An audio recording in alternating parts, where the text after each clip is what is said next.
Hi guys, ಎಲ್ಲರಿಗೂ ನಮಸ್ಕಾರ. Welcome back to my YouTube channel.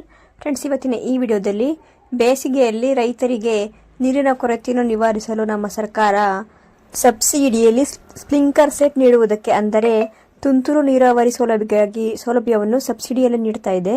ಇನ್ನು ಯಾವೆಲ್ಲ ರೈತರು ಈ ಸ್ಪ್ರಿಂಕ್ಲರ್ ಸೆಟ್ ಸಬ್ಸಿಡಿಗೆ ಅರ್ಜಿಯನ್ನು ಸಲ್ಲಿಸಬಹುದು, ಎಲ್ಲಿ ಅರ್ಜಿ ಸಲ್ಲಿಸಬಹುದು, ಹಾಗೂ ಆರಂಭದಲ್ಲಿ ಎಷ್ಟು ಹಣವನ್ನು ಪಾವತಿಸಬೇಕು, ಅರ್ಜಿ ಸಲ್ಲಿಸಲು ಬೇಕಾದ ದಾಖಲೆಗಳೇನು, ಅರ್ಜಿ ಸಲ್ಲಿಸಲು ಇಲಾಖೆಯಿಂದ ನಿಗದಿಪಡಿಸುವ ನಿಯಮಗಳು ಯಾವುವು ಮುಂತಾದವುಗಳ ಬಗ್ಗೆ ಸಂಕ್ಷಿಪ್ತ ಮಾಹಿತಿಯನ್ನು ಈ ವಿಡಿಯೋದಲ್ಲಿ ನಾನು ನಿಮಗೆ ತಿಳಿಸ್ಕೊಡ್ತೀನಿ. ಇದಕ್ಕೂ ಮುಂಚೆ ನೀವು ಇನ್ನೂ ನನ್ನ ಚಾನಲ್ಗೆ ಸಬ್ಸ್ಕ್ರೈಬ್ ಆಗಿಲ್ಲ ಅಂದರೆ ಪ್ಲೀಸ್ ಸಬ್ಸ್ಕ್ರೈಬ್ ಆಗಿ. ಬನ್ನಿ ವಿಡಿಯೋ ಸ್ಟಾರ್ಟ್ ಮಾಡೋಣ. ಕೃಷಿ ಇಲಾಖೆಯಿಂದ 2024-25ನೇ ಸಾಲಿನ ರಾಷ್ಟ್ರೀಯ ಕೃಷಿ ಸಿಂಚಾಯಿ ಯೋಜನೆಯಡಿ ಎಲ್ಲ ವರ್ಗದ ರೈತರಿಗೆ ಶೇಕಡ 90ರ ಸಬ್ಸಿಡಿಯಲ್ಲಿ ಸ್ಪ್ರಿಂಕ್ಲರ್ ಸೆಟ್ ಅನ್ನು ಒದಗಿಸಲು ಅರ್ಹ ರೈತರಿಂದ ಅರ್ಜಿಯನ್ನು ಆಹ್ವಾನಿಸಲಾಗಿದೆ. ಬೇಸಿಗೆ ಸಮಯದಲ್ಲಿ ರೈತರು ತಮ್ಮ ಬೆಳೆಗಳಿಗೆ ನೀರನ್ನು ಒದಗಿಸಲು ತುಂತುರು ನೀರಾವರಿ ಘಟಕವನ್ನು ಪಡೆಯಲು ಇಲಾಖೆಯಿಂದ ಆರ್ಥಿಕ ನೆರವು ನೀಡಲು ಸಹಾಯಧನದಲ್ಲಿ ಸ್ಪ್ರಿಂಕ್ಲರ್ ಪೈಪ್ ಮತ್ತು ಜೆಟ್ ಅನ್ನು ಒದಗಿಸಲಾಗುತ್ತದೆ. Sprinkler set subsidy amount. ರೈತರಿಗೆ ಈ ಯೋಜನೆಯಡಿ ಎಷ್ಟು ಸಬ್ಸಿಡಿ ನೀಡಲಾಗುತ್ತದೆ? ರಾಷ್ಟ್ರೀಯ ಕೃಷಿ ಸಿಂಚಾಯಿ ಯೋಜನೆಯಡಿ ರೈತರಿಗೆ ಒದಗಿಸುವ ತುಂತುರು ನೀರಾವರಿ ಘಟಕಕ್ಕೆ ಶೇಕಡ 90ರಷ್ಟು ಸಬ್ಸಿಡಿ ನೀಡಲಾಗುತ್ತದೆ. ಅಂದರೆ ರೈತರು ಪೈಪ್ ಸರಬರಾಜು ಕಂಪನಿಗೆ 4,667 ರೂಪಾಯಿ ರೈತ ಅವರ ವಂತಿಗೆಯನ್ನು ಪಾವತಿ ಮಾಡಿ ತುಂತುರು ನೀರಾವರಿ ಘಟಕವನ್ನು ಪಡೆಯಬಹುದು.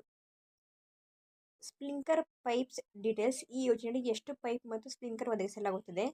ಕೃಷಿ ಇಲಾಖೆಯಿಂದ ರೈತರಿಗೆ ಬೇಸಿಗೆ ಸಮಯದಲ್ಲಿ ಬೆಳೆಗಳಿಗೆ ನೀರನ್ನು ಒದಗಿಸಲು ಈ ಯೋಜನೆಯಡಿ ಸಹಾಯಧನದಲ್ಲಿ 30 pipes, 5 jets, clamps, couplers, end caps, washers ಹಾಗೂ ಟೀ ಸಲಕರಣೆಗಳನ್ನು ನೀಡಲಾಗುತ್ತದೆ.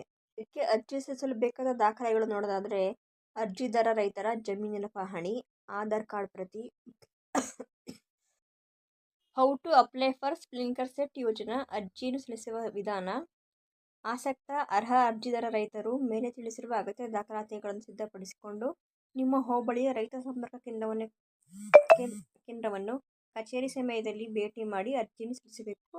ನೆನಪಿಟ್ಕೊಳ್ಳಿ ಫ್ರೆಂಡ್ಸ್, ಇದು ಆಫ್ಲೈನ್ ಮೂಲಕ ನಿಮ್ಮ ಹತ್ತಿರದ ರೈತ ಸಂಪರ್ಕ ಕೇಂದ್ರವನ್ನು ಭೇಟಿ ಮಾಡಿ ನೀವು ಅಲ್ಲಿ ವಿಚಾರಿಸಿ ಅವ್ರು ಏನು ಡಾಕ್ಯುಮೆಂಟ್ಸ್ ಇರ್ತಾರೆ ಅದನ್ನು ಕೊಡೋದ್ರ ಮೂಲಕ ಆಫ್ಲೈನ್ ಮೂಲಕ ನೀವು ಅರ್ಜಿ ಸಲ್ಲಿಸಬಹುದು.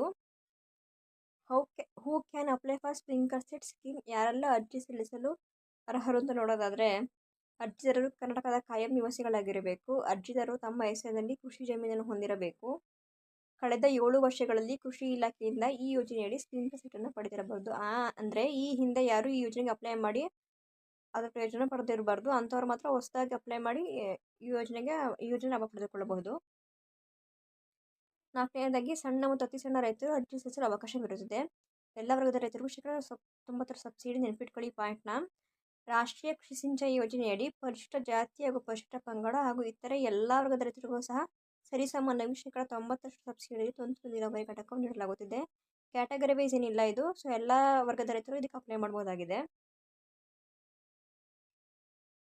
Sprinkler pipe online application. Online ಮೂಲಕ ಅರ್ಜಿ ಸಲ್ಲಿಸುವ ಅವಕಾಶ.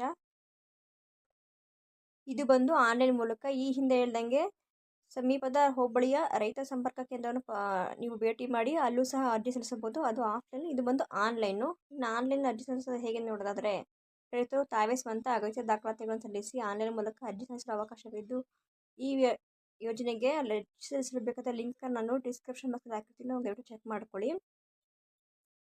ಕೃಷಿ ಇಲಾಖೆ ಅಧಿಕೃತ ಕಿಸಾನ್ ತಂತ್ರಾಂಶವನ್ನು ನೇರವಾಗಿ ಭೇಟಿ ಮಾಡಿ ಅರ್ಜಿಯನ್ನು ಸಲ್ಲಿಸಬಹುದು. ಈ ಯೋಜನೆ ಕುರಿತು ಹೆಚ್ಚಿನ ಮಾಹಿತಿಯನ್ನು ಪಡೆಯಲು ನಿಮ್ಮ ಹೋಬಳಿಯ ರೈತ ಸಂಪರ್ಕ ಕೇಂದ್ರವನ್ನು ಭೇಟಿ ಮಾಡಬಹುದು. ಸಹಾಯವಾಣಿ ಕಡೆ ಕೊಟ್ಟಿದ್ದಾರೆ. ಇದನ್ನು ಸಹ ನಾನು ಡಿಸ್ಕ್ರಿಪ್ಷನ್ ಬಾಕ್ಸಲ್ಲಿ ಹಾಕಿರ್ತೀನಿ, ದಯವಿಟ್ಟು ಚೆಕ್ ಮಾಡ್ಕೊಳ್ಳಿ. Thank you guys.